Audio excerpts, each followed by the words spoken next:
Suasana rumah keluarga Lu kini berubah ketika seorang gadis kecil, Sui Sui, dibawa masuk. Wajahnya polos, matanya menyimpan duka. Keluarga besar berkumpul, bisik-bisik mengalir.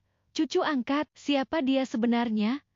Ayah keluarga berdiri tegas. Ia menyatakan Sui Sui kini bagian dari keluarga, tetapi penerimaan itu berat. Sebagian anggota keluarga menatap sinis, sebagian lain menutup mulut. Sui Sui duduk di kursi utama seperti tamu istimewa. Ia tampak berbeda, campuran keberanian dan kepolosan. Seorang paman mengejek, seorang bibi besar menuntut adat. Di kerumunan itu, ada seorang pria yang meremehkan. Tetapi ada juga yang tersentuh ketika melihat betapa gigih Sui Sui merawat dan menyayangi orang lain.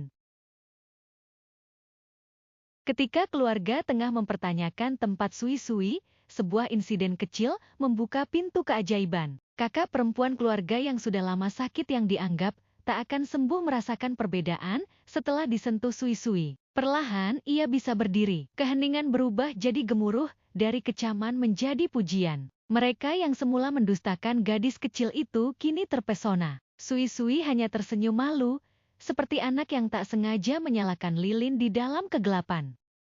Untuk mempererat hubungan, keluarga mengadakan jamuan dan undangan ke para taipan Hong Kong. Sui Sui menjadi pusat perhatian, dipakaikan baju baru, diberi tempat di meja utama. Namun bukan tanpa konflik, ada ketegangan antara tradisi, kasta sosial, dan rasa cemburu. Seorang gadis bangsawan menantang Sui Sui secara terbuka, suasana berubah menjadi laga gengsi di depan para tetua. Suasana riuh, tarian, gelak tawa, hingga bisik-bisik yang menusuk, orang miskin sok kaya. Semua ini menyoroti jurang kelas yang membentang di antar mereka.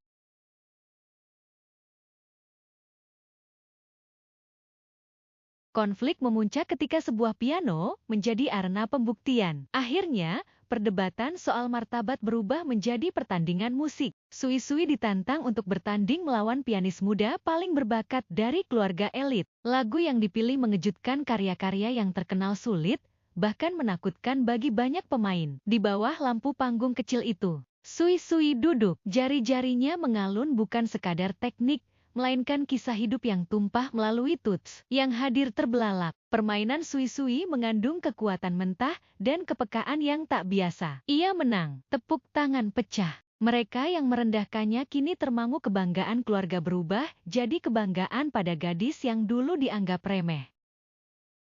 Ketenangan tak bertahan lama. Sebuah krisis muncul di perusahaan keluarga.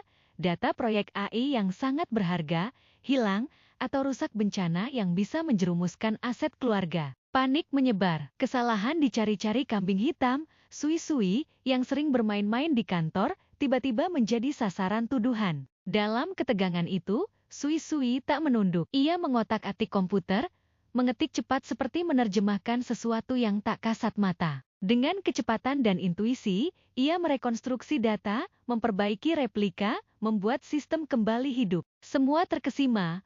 Bocah yang dulu dianggap remeh kini menyelamatkan proyek senilai miliaran. Ada yang merasa tak enak, ada yang terharu, tetapi keretakan di tubuh keluarga tetap ada. Ketika keluarga mengira semuanya kembali normal, rencana gelap tersusun di balik layar. Beberapa keluarga berkolusi untuk menyingkirkan Sui Sui, khawatir warisan akan bocor ke tangan orang luar. Plot pembajakan di taman hiburan dilakukan untuk membuatnya lenyap. Namun rencana itu berantakan. Anak-anak terkejut, seorang paman terluka, dan Sui Sui akhirnya hilang. Untuk beberapa saat menimbulkan kepanikan besar. Pencarian masif dimulai. Telepon membara, mobil melaju. Keluarga turun tangan. Kegemparan berujung pada momen dramatis penyelamatan. Sui Sui ditemukan, terluka namun selamat. Ada juga sebuah gelang dan kalung yang menghilang, petunjuk yang mengarah pada siapa pelaku sebenarnya. Setelah insiden, tuduhan melayang. Aku merasa terkejut ketika wajah seorang wanita yang selama ini menampakkan perhatian ternyata memiliki motif tersembunyi. Ketika bukti terungkap, gelang, kalung, dan kebohongan, ketegangan memuncak. Keluarga duduk berkumpul, memeriksa hubungan antar anggota, menimbang siapa yang benar, siapa yang berkhianat. Sui Sui tetap tenang. Ia bukan sekadar korban, ia adalah katalis yang membongkar banyak kebusukan. sekaligus jembatan untuk pertobatan bagi mereka yang mau berubah. Beberapa minta maaf, beberapa bersikap defensif, beberapa memilih pergi. Di tengah semuanya, Sui Sui menunjukkan kasih yang besar. Ia memaafkan, namun menuntut kejujuran. Sui Sui duduk di tangga rumah, menatap bintang-bintang, musik latar mengembang. Di dekatnya, beberapa anggota keluarga yang berubah duduk bersama bukan lagi seragam kekuasaan, melainkan keluarga yang belajar menunggu bersama. Ada luka, tetapi juga ada perbaikan. Di kota yang gemerlap, sebuah keluarga memulai babak baru lebih manusiawi, lebih rawan, namun penuh harapan.